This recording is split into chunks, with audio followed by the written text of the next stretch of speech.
नमस्कार जय जगन्नाथ। एबे आमे जानिबा इंग्राजी नववर्ष 2026 रे मीन राशि व्यक्ति विशेष केमती रहइबो। देवगुरु बृहस्पति होउचंती मीन राशि अधिपति। वर्षटी को जदि विचार करिबा बृहस्पति एवं चंद्र दुई जनकर शुभ दृष्टि मीन राशि प्रति नाही, कुदृष्टि रही। एणु वर्षटी आदौ शुभमय हेबनी।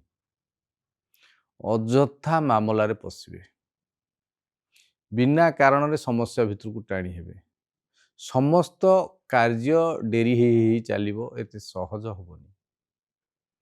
मन मानसिकतार अस्थिरता देखादेव, घरे अଯଥା कलह वातावरण देखादेव, बंधु विच्छेदर जोग मध्य रही।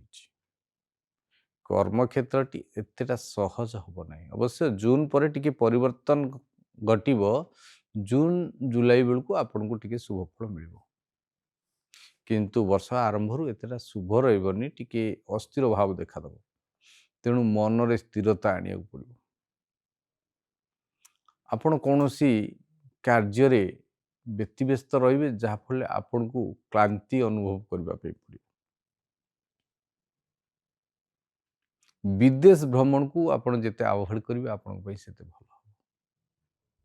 पैसा देन नेण बेले सतर्कता अवलंबन करिवे।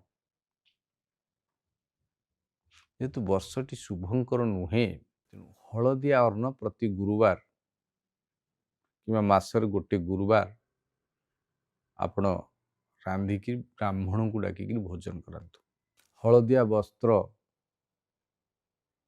जाज्ञिक ब्राह्मण को दान करंतु। स्नान जल रे प्रति गुरुवार हलदी मिसेक स्नान करंतु।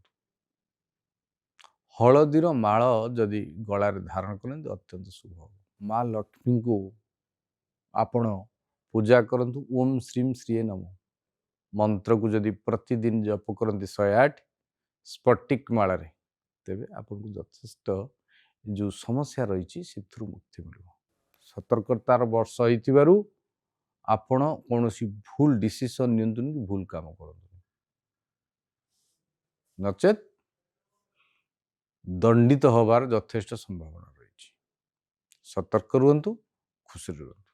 जय जगन्नाथ।